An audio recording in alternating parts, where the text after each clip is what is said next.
Système de récompense du cerveau. Comment fonctionne-t-il?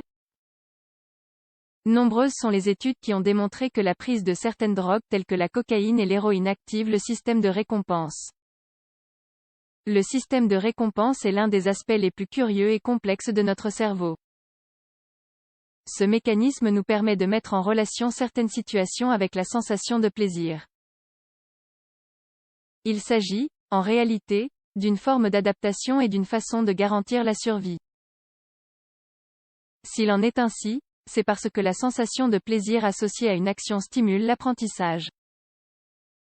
Par exemple, le système de récompense attribue aux relations sexuelles cette sensation de plaisir qui nous donne envie de revivre l'expérience.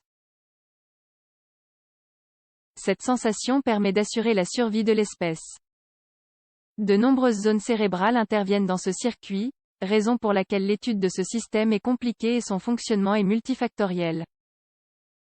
Par ailleurs, le système de récompense ne fonctionne pas seulement avec les activités basiques telles que se nourrir ou avoir des rapports sexuels. Ce système est très présent dans notre vie. Il intervient même dans des activités gratifiantes basiques telles que le sport, par exemple, ainsi que dans la toxicomanie. Étant si important, nous avons décidé ici de vous expliquer les aspects les plus basiques du système de récompense. Quelles structures interviennent dans le système de récompense? Le système de récompense se trouve dans l'encéphale, mais il n'est pas situé dans une zone concrète du cerveau. Comme la plupart de nos fonctions, ce système est distribué dans différentes zones connectées entre elles, formant ainsi une sorte de circuit. Il est complexe de bien connaître ces zones, car notre cerveau est un organe difficile à analyser et à étudier. Néanmoins, il a été démontré que les zones suivantes participent au système de récompense. Aire tegmentale noyau accumbens qui fait partie des ganglions de la base hypothalamus et l'hippocampe amygdale cortex préfrontal cérébral globus pallidus hypophyse. Pour simplifier les choses, nous pouvons dire que la plus grande partie du circuit de récompense réside dans le circuit appelé la voie mésolimbique. La dopamine est la substance qui active ce circuit. Dans quelle situation le système de récompense s'active-t-il? Comme nous l'avons déjà mentionné précédemment, le système de récompense est, en réalité, une fonction adaptative.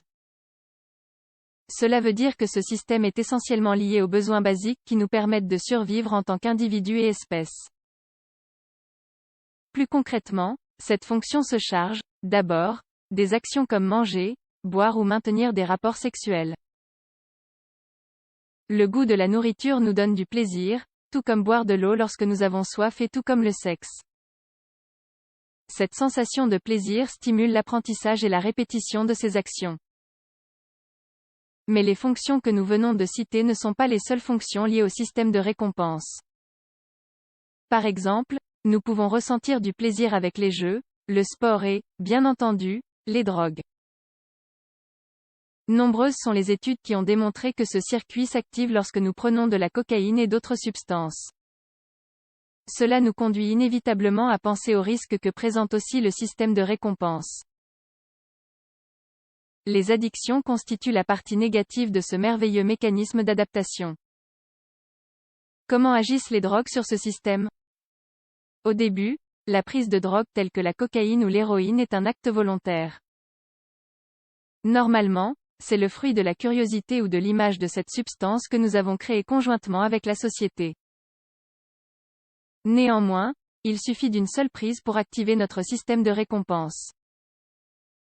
La prise de drogue génère une sensation de plaisir intense, ce qui nous donnera envie, de façon involontaire cette fois, de prendre à nouveau la drogue en question. Dans le cas des fortes addictions, il se peut que le système de récompense soit altéré. Par exemple, les personnes accros à l'héroïne ressentent à peine du plaisir lorsqu'elles réalisent d'autres actions qui ne sont pas en lien avec la prise de cette substance. Grosso modo, seule la prise de drogue leur procure satisfaction. La prise de drogue n'est pas la seule activité pouvant créer une dépendance. Bien d'autres activités n'impliquant pas l'ingestion d'une substance peuvent entraîner une addiction. C'est le cas, par exemple, du jeu compulsif. Au bout du compte, le résultat est pratiquement le même. En somme, Le système de récompense est un mécanisme de notre cerveau extrêmement complexe. Il nous permet de nous adapter et de survivre en tant que personne et espèce. Néanmoins, il présente également des aspects négatifs, puisqu'il intervient dans le mécanisme des addictions, entre autres.